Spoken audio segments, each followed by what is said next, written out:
Hello, guys, and welcome to the stream.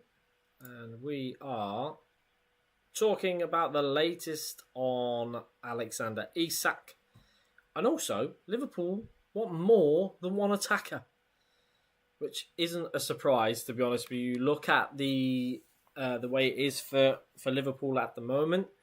We don't have a massive amount of number nines.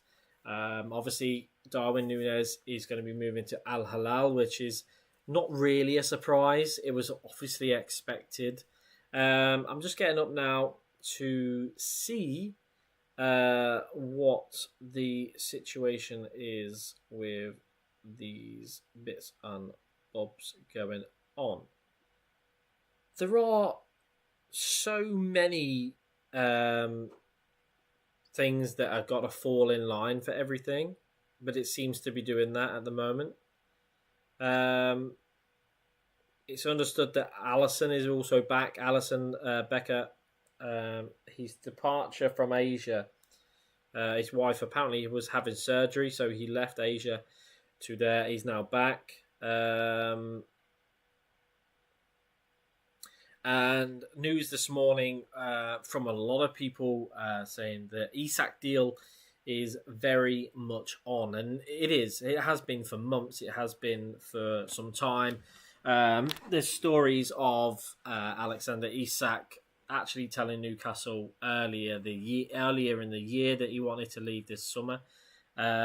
He turned up to the training ground yesterday, didn't train. It's believed he had meetings with Eddie Howe and also the assistant manager, as well as PIF as well, or PIF, however you want to say it. So that's an interesting one because, again, it's just you have to look at this in so many different ways that this could go one way or another for Isak. It could have gone any way for Isak, to be honest with you. But it is an interesting one. It's an interesting story altogether, to be really honest with you. And I think he just signed for Liverpool. I do think he signs for Liverpool, but again, it's just one of them things. It's sorry guys, I am currently bits and bobs as well. But yeah, it's really interesting to follow this story through.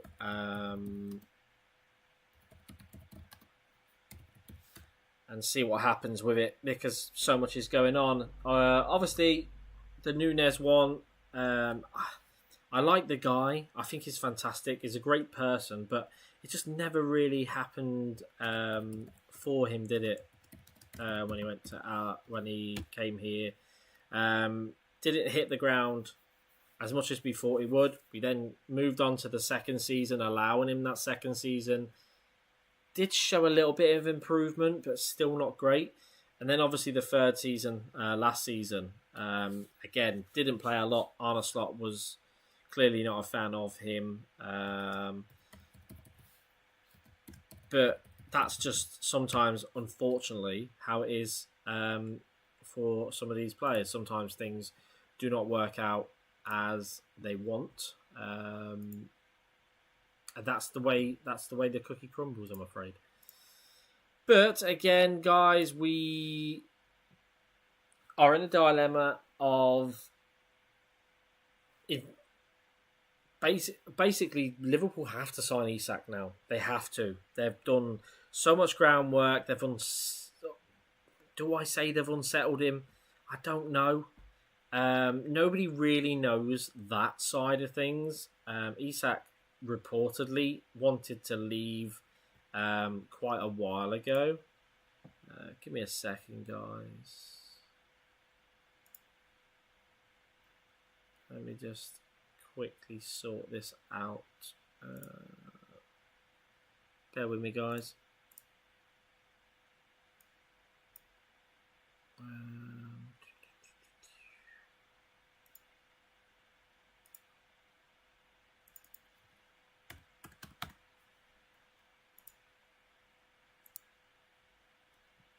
Hopefully that will help. Let's see. See if that will help. Hopefully it will. But yeah, like I said, it's an interesting one because Nunes was always going to go this summer. It was always going to happen. It was just a matter of when. Timing, the right team coming in. Apparently, broke yesterday. Napoli was in for him. They were in for Darwin Nunes, weren't they? And unfortunately, Napoli weren't going to be paying any fee until 2026.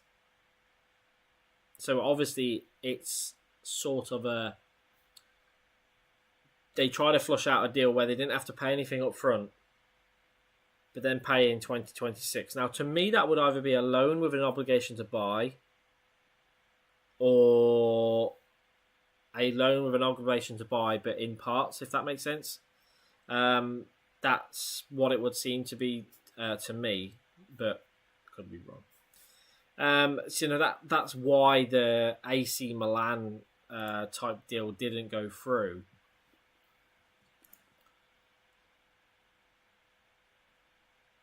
This is really strange. I think we're good now. So I had a bit of a problem with the thing.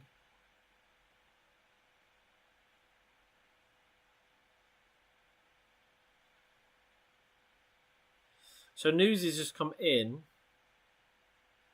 from Indicalia, which he's been so good this summer. Really, really good this summer. And Al Nassr are now interested in signing Brentford striker Johan Visser. That's an interesting one.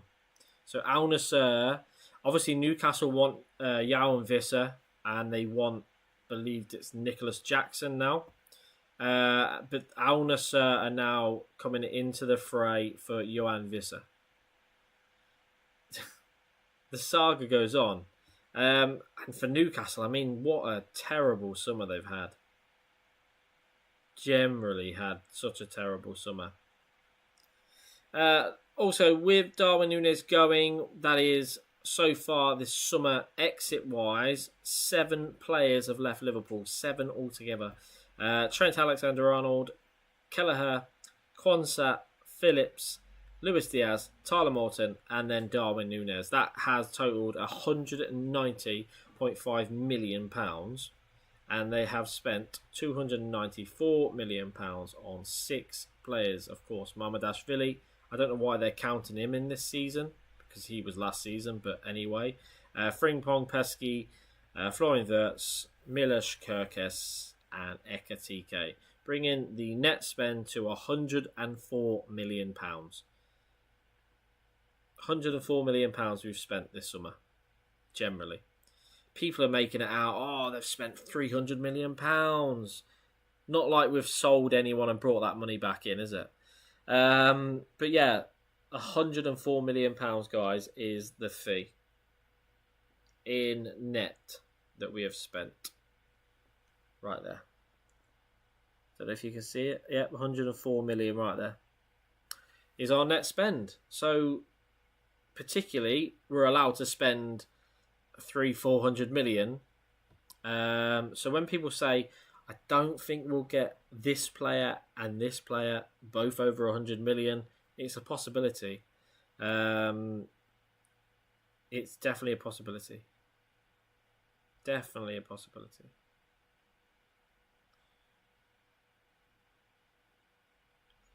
I'm going to look now through.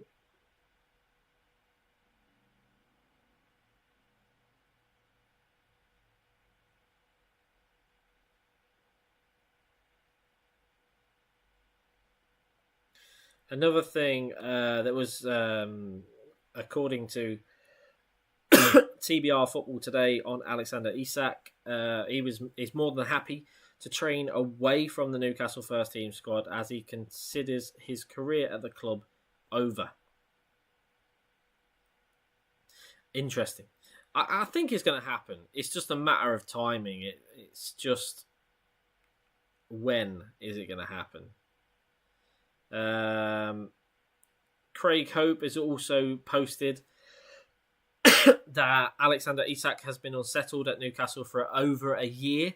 So there you go. What we talked about earlier in the stream about him potentially wanting to leave last year. There you go. Like I said, he's been from what I was told, he's been unsettled anyway. Trying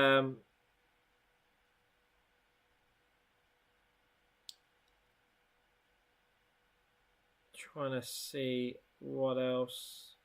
Does anybody remember this guy? I feel harsh for him because Newcastle have just pulled the power play of the century and dominated Liverpool. So Liverpool's apparent stance on this Isak and Ekitike saga is, if you don't sell us Isak, we're going to take your top target, Hugo Ekitike.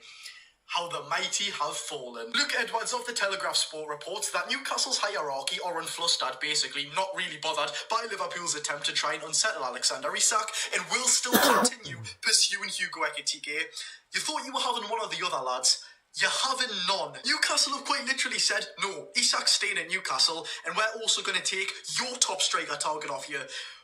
Who is this club? I genuinely don't recognise it. Whoever's running things on the transfer front for Newcastle must have some absolute bollocks to tell a club of Liverpool's size to say, you're not having Isak and you're also not having Ekitike. Oh my God. And let's be real, Newcastle fans, it's not hard to do that. We've always been used to Newcastle rolling over for other clubs, selling players at the first chance we get under Mike Ashley, but we're serious now. No joke aside, we're actually a big, serious club, and this was our first chance in the footballing world to prove that statement as well. I don't want to sound like a broken record, but yet again, keeping the best striker at the club and signing a player for as much as we are going to sign for the calibre of player of Hugo Ekitike, that sends shockwaves for our football, and we're the ones doing it.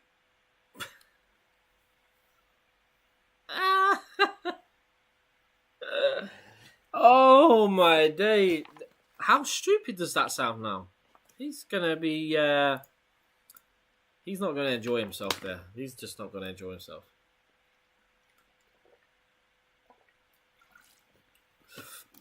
But yeah, this is a random Wednesday. Is it already? Thursday. A random Thursday stream. I will be doing more videos, guys. Of course, because the new season is coming up. I don't know how many lives I'm going to do. Probably not a lot of lives, if I'm honest with you. But it's good to, every now and again, do a live. And just talk about things. Talk about Liverpool, how things are going, transfer market, and things like that. But we will be doing the Liverpool Crystal Palace preview very, very soon. I'll try and upload that today, so I'll probably do that in a little while. And generally, I'll try and do that on my other camera, which is a bit clearer, much clearer than this one, much sharper. So we'll try and do that. But yeah, buzzing. It's gonna be a huge week.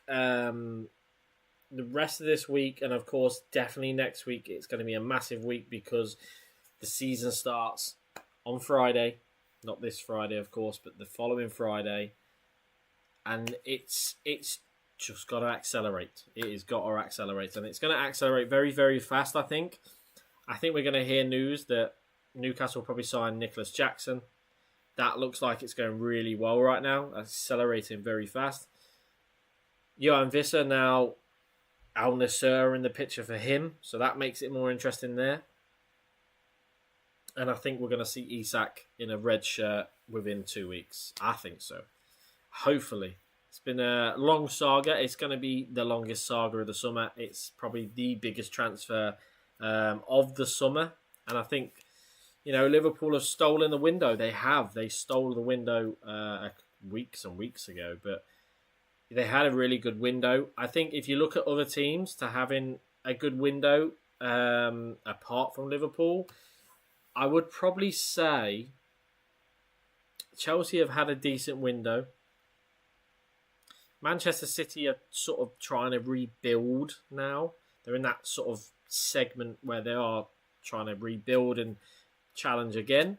Arsenal have addressed their striker issue, but I don't think their signings have been unreal. I don't think that at all. I think Norgard, why? Mascara, I don't know why either.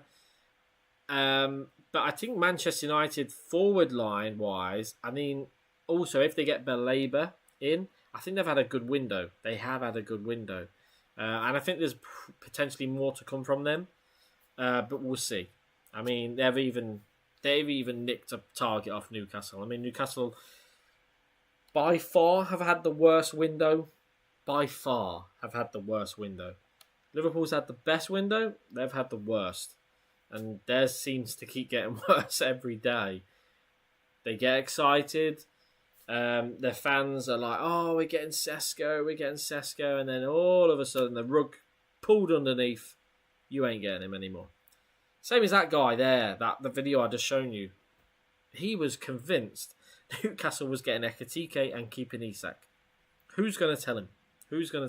Anyway, guys, thank you for watching. I'll see you soon for previews and things like this and reviews. The season is upon us.